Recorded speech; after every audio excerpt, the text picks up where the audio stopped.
अस्सलाम वालेकुम स्टूडेंट्स, कैसे हैं आप। उम्मीद करता हूं कि आप खैरियत से होंगे। आज हम प्लांट अनाटमी स्टार्ट करने जा रहे हैं और जो टॉपिक होगा हमारा इसमें सबसे पहले वो होगा सेल वॉल।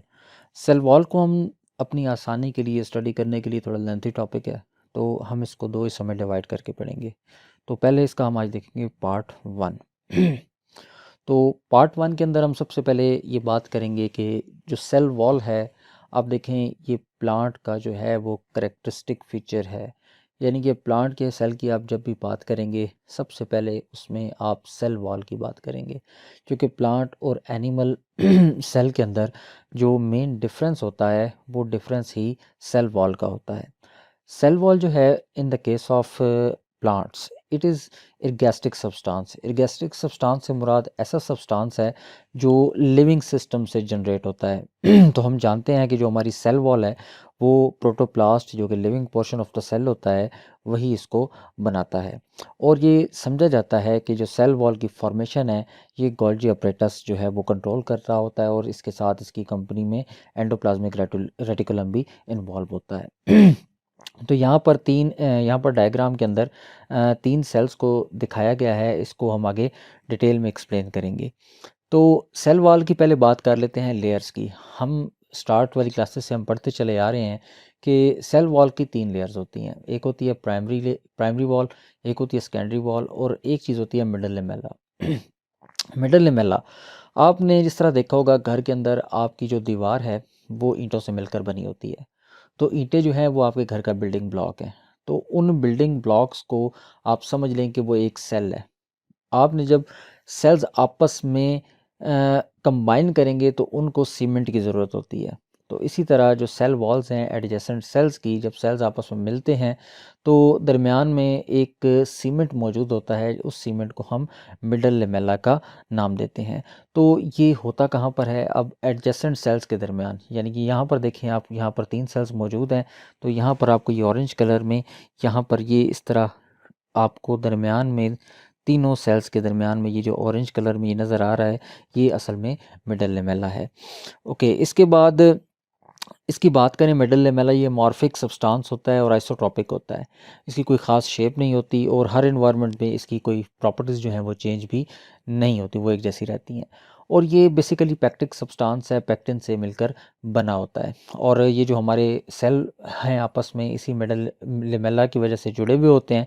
अगर इसे के दरमियान में आप पैक्टिनेज एंजाइम डाल दें तो इसकी जो हमारी सेल वॉल जो हमारे सेल्स आपस में कंबाइन हुए हुए हैं इनकी मैसीरेशन हो जाएगी। मैसीरेशन से मुराद है कि जनाब ये सेल्स के अंदर से मिडल लेमेला ख़त्म हो जाएगा, और मिडल लेमेला अगर ख़त्म हो गया तो ये सेल्स जो हैं वो इंडिविजुअल सेल्स में तकसीम हो जाएंगे, ये आपस में मज़ीद कंबाइन नहीं रह सकेंगे, क्योंकि मिडल लेमेला इनको जोड़ के रखता है, वही दरमियान में से ख़त्म हो जाएगा। ओके, इसके बाद करते हैं प्राइमरी वॉल की। तो प्राइमरी ये वो सेल वॉल है जो आपके सेल के अंदर सबसे पहले डेवलप होती है, और ये सेलुलोज से मिलकर बनती है, थिन होती है, और इसके अंदर इलास्टिसिटी काफ़ी हद तक पाई जाती है। इसके बाद हम बात करें सेकेंडरी वॉल की। तो सेकेंडरी वॉल जो है ये प्राइमरी वॉल के हमेशा अंदर की जानिब होती है। अच्छा, एक बात याद रखिएगा कि जो प्राइमरी वॉल होती है वो हमेशा आउटर मोस्ट होती है, सेकेंडरी वॉल इनर होती है। अब इसका क्या मतलब है, देखें हमने स्टार्ट से पढ़ा हुआ है कि जो हमारी प्राइमरी वॉल होती है या सेकेंडरी वॉल होती है ये दोनों प्रोटोप्लाज्म से बनती हैं। और हमने ये भी पढ़ लिया कि प्राइमरी वॉल जो है वो सबसे पहले बनती है, सेकेंडरी वॉल बाद में बनती है। तो जब आप देखें यहाँ पर आपका प्लाज्मा मेम्ब्रेन यहाँ पर मौजूद है आपकी, ये आपको प्लाज्मा मेम्ब्रेन है, ठीक है। अब आप देखें कि प्राइमरी वॉल चूँकि पहले बनी है यहाँ पर वो बन गई, लेकिन सेकेंडरी वॉल चूँकि अब इसके लिविंग पोर्शन से ही बनी है तो वो इसलिए इसके अंदर ही बनेगी, इस जगह पर बनेगी। ये जो आपको पर्पल कलर में नज़र आ रही है ये सेकेंडरी वॉल है, और जो आपको ग्रीन कलर में नज़र आ रही है ये प्राइमरी वॉल है, और ये येलो से कलर में जो आपको चीज़ नज़र आ रही है ये इसकी प्लाज्मा मेम्ब्रेन है। इस बात की आपको आई होप समझ आ गई होगी।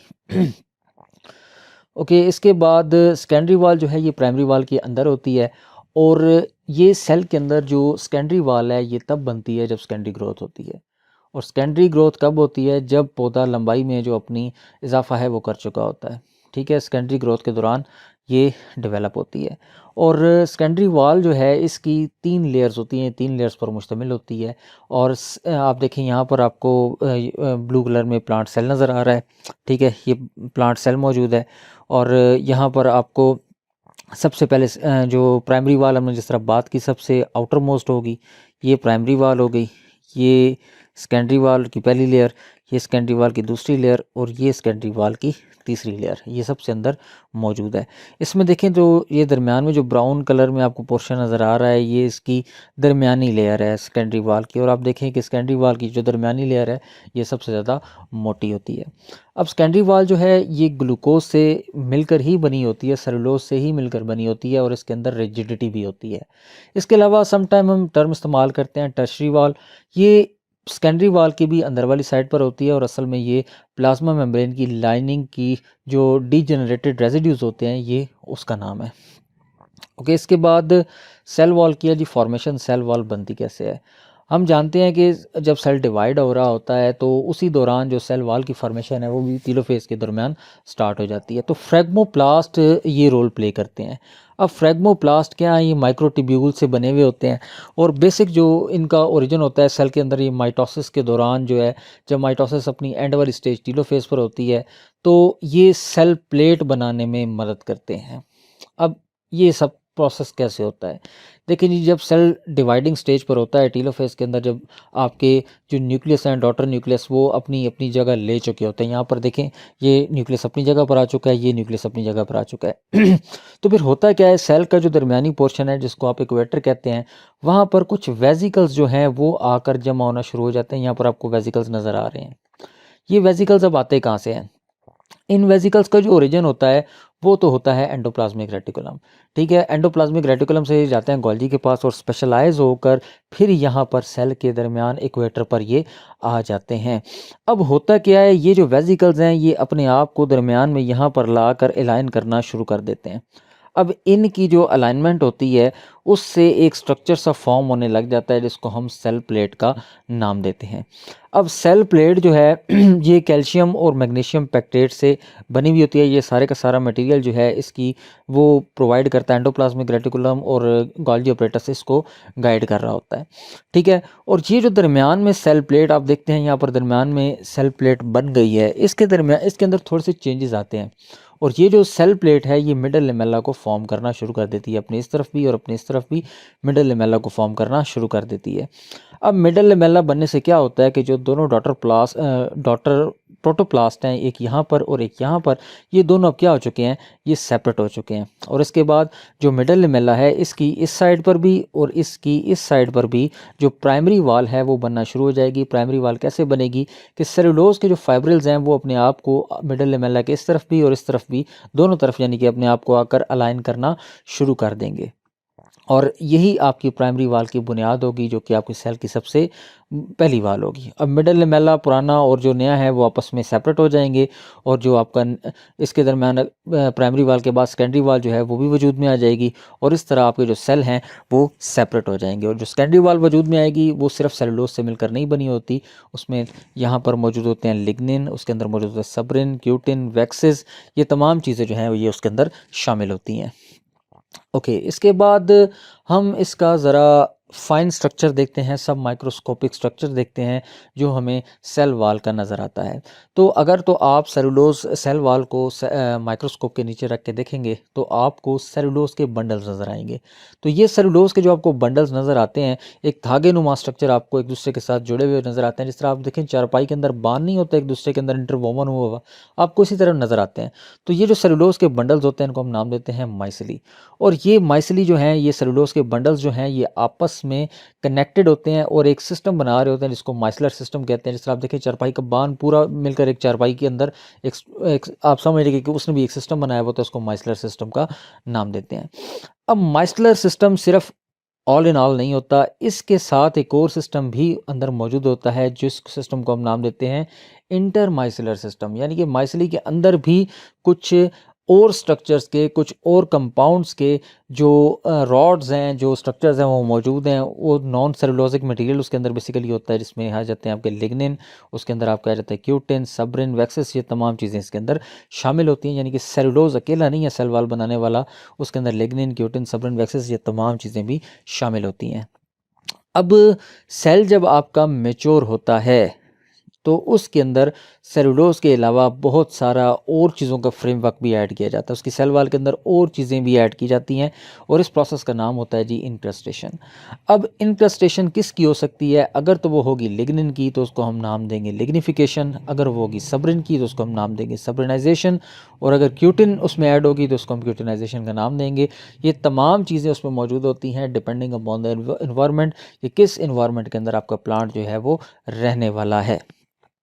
इसके बाद हम देखें अगर इसका अल्ट्रा स्ट्रक्चर हम बहुत ही फाइन स्ट्रक्चर की बात कर रहे हैं, तो इसके लिए हमें किस चीज़ की ज़रूरत होगी? फाइन स्ट्रक्चर के लिए इसके हमें माइक्रोस्कोप की ज़रूरत होगी, और वो माइक्रोस्कोप कौन सी होगी? वो होगी आपके पास इलेक्ट्रॉन माइक्रोस्कोप, हम इस पर्पज़ के लिए यूज़ करेंगे।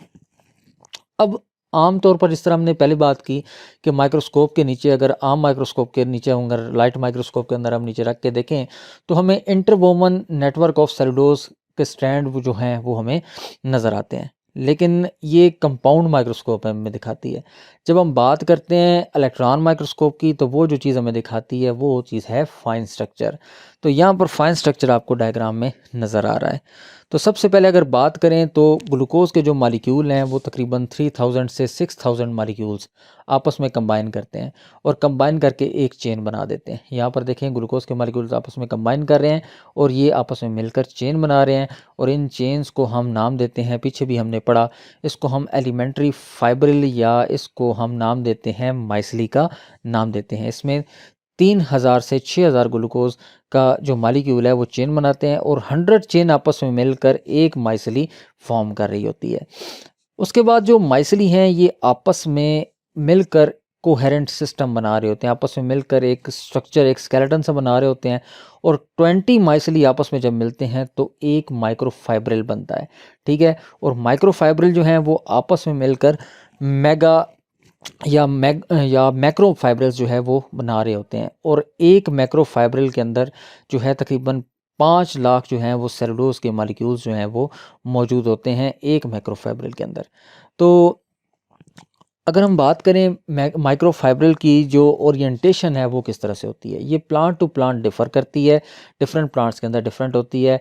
अगर तो आपका जो सेल है वो कुछ 3 लेयर्ड सेल्स होते हैं, आप 3 लेयर्ड सेकेंडरी वाल्स होती हैं कुछ सेल्स के अंदर, मसलन वेसल्स आ जाते हैं, ट्रैकीड्स आ जाते हैं, फाइबर्स आ जाती हैं। तो इस तरह के जो सेल्स होते हैं उनमें जो ओरिएंटेशन होती है वो होती है जी आपकी हॉरिजेंटल या फिर आपकी होती है लो स्पाइरल। ठीक है, हॉरिजेंटल या लो स्पाइरल होती है। और इसके बाद ओरिएंटेशन जो है वो सेंट्रल लेयर, यानी कि हमने पीछे पढ़ा था जो हमारी सेकेंडरी वॉल होती है उसकी जो है वो 3 होती हैं लेयर्स। तो जनाब उसकी जो सेंट्रल लेयर होती है तो उसमें जो ओरिएंटेशन होती है वो parallel to long axis of the cell होती है। इसके बाद बात करें सेल वॉल की थिकनिंग की, सेल वॉल की मोटाई में इजाफा होता है तो उसका जो पैटर्न है वो भी वेरी करता है। तो कुछ में होती है जी एनुलर होती है, कुछ में स्पाइरल होती है, कुछ में स्क्लेरिफॉर्म होती है, कुछ में रेटिकुलेट होती है, कुछ में पिटेड होती है। तो इन सारी चीज़ों को हम डायग्रामेटिक देख लेते हैं। तो पहले बात करते हैं एनुलर की, रिंग लाइक। तो यहाँ पर देखिए आपको रिंग नज़र आ रहे हैं, ठीक है, यहाँ पर आपको रिंग नज़र आ रहे हैं, इसको हम कहेंगे एनुलर। दूसरी बात है जी स्पाइरल या हेलिक्स लाइक। तो यहाँ पर देखें आपको डीएनए की स्ट्रक्चर की तरह हेलिक्स नज़र नहीं आ रहा, स्प्रिंग की तरह स्पाइरल ये नज़र नहीं आ रहा, तो इसको कहते हैं स्पाइरल।